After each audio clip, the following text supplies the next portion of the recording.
உணவே ஜீவசக்தி, உணர்வே பிரம்மஞானம். அன்பே சிவம், மனமே குரு. ஐயா பிரம்மஸ்ரீ குரு நித்யானந்த சாமிகள் ஆசியோடும் சித்தர்களுடைய அருளாசியோடும் உடுமலை பிரம்மஞான குழு பாடசாலை சார்பிலையும் என்னுடைய சார்பிலையும் அனைவருக்கும் ஆத்ம வணக்கம். வாழ்க்கையினுடைய அதி முக்கியமான சில பிரச்சனைகளுக்கு இதுவரைக்கும் எந்த தத்துவவாதியும் அதுக்கு ஒரு தீர்வு சொன்னதாக இது வரைக்கும் தெரியல. ஏன்னா ரொம்ப முக்கியமான ஒரு ரெண்டு விஷயம் இருக்குது அப்படின்னு சொன்னால், ஒன்று மனிதனுக்கு பசி, இன்னொன்று மரணம். அப்போ இந்த ரெண்டுக்குமே எந்த ஒரு தத்துவவாதியும் இது வரைக்கும் அதுக்கு ஒரு தீர்வு சொன்னதாகவே தெரியலை. ஆனால் சொன்ன மகான் இருக்கிறாங்க. இந்த பசி பிணிக்கும் மரணத்துக்கும் வழி சொன்ன மகான்கள் இருக்கிறாங்க. மகான் இருக்கிறார். அது யார் அப்படின்னு சொன்னால், பெருமானார் வள்ளல் பெருமானார் அவர்கள் தான். யார்? அருள் பிரகாச வள்ளலார் தான். இந்த பசிக்கும் மரணத்துக்கும், இந்த பசி நோய் தீர்க்கிறதுக்கும் வழி சொன்னவர் அவர் தான். அந்த மரணத்தை வெல்றதுக்கு வழி சொன்னவரும் அவர் தான். அப்போது இந்த பசி பிணியும் மரணமும் அதான் நமக்கு வாரதில்லை. அதை நீ தான் போய் வெத்தலாவுக்கு வச்சு அழைச்சிட்டு நீ வச்சிருக்கிற வீட்டில் ஒன்றுக்குள்ளே வச்சிருக்கிறேன் அப்படிங்கிறார் அவர். இந்த பசி பிணியும் மரணமும் நீயே போய் தேடிட்டு உனக்குள்ளே வச்சிருக்கிற. அப்போ இதை நீ போக்கணும்னா ஒன்றால் தான் முடியும். நீ தான் போய் கூட்டிகிட்டு ஒன்றால் தான் அவங்கள தாட்டி விட முடியும் வெளியே அப்படிங்கிறாரு.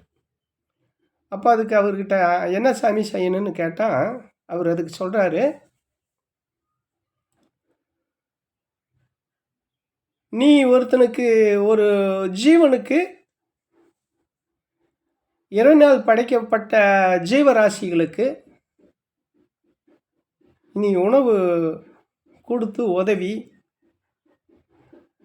ஒரு நல்ல காரியத்தை செஞ்ச அப்படின்னு சொன்னால், உனக்கு தானாகவே உனக்கு உணவு, அந்த பசிப்பினி உனக்கு இருக்கக்கூடிய அந்த பசிப்பினி தீரும். அடுத்த உயிர்களுக்கு இருக்கக்கூடிய அந்த பசிப்பினியை தீர்த்தினா உனக்கு அந்த பசிப்பினி தீரும். தானாகவே தீர்க்கிறதுக்கு வழி பிறக்கும், அதுவும் நடக்கும் அப்படிங்கிறார். அதுக்கடுத்து பார்த்தீங்கன்னா மரணம். எல்லாமே சொல்கிறாங்க மரணமில்லா பெருவாழ்வு வாழலாம் அப்படின்னு. மரணமில்லா பெருவாழ்வு வாழலாம். எப்படி வாழணும்னா, நீ உனக்கு மரணமே வேண்டாம், நீ அந்த இறைவனாக சேரணுன்னா தவம் பண்ணு, யோகம் பண்ணு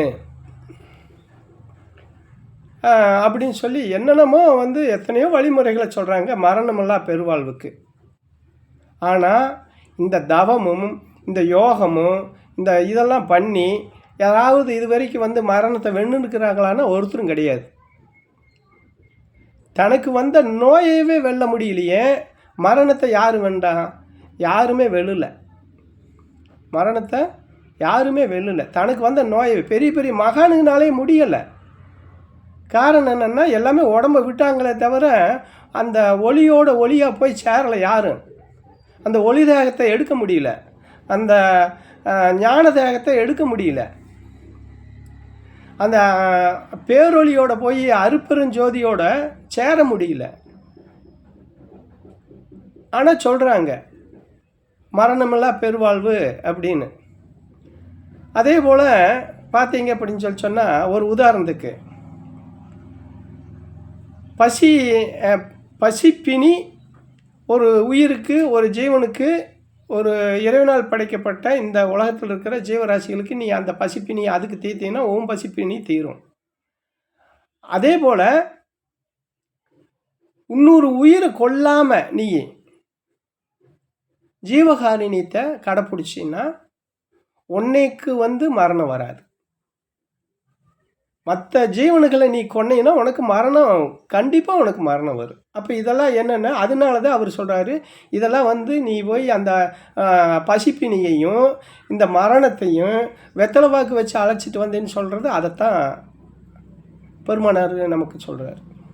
அப்போது ஒரு உயிருக்கு நீ தீங்கு செய்யாமல் இருந்தீன்னா உனக்கு தீங்கு வராது. அதை கொல்லாமல் இருந்தீன்னா நீ சாக மாட்ட. அதை சாக வச்சா நீயும் சாகுவ. அப்போ அதை சாக வச்சுக்கிட்டு இருக்கிற போது உனக்கு மட்டும் எப்படி மரணம் இல்லாத வாழ்வு வரும் அப்படின்னு ஐயா கேட்குறாங்க. யார்? வள்ளல் பெருமானார் கேட்குறார். அப்போ இதுக்கு நம்மகிட்ட பதில் இருக்குதானா? இல்லை.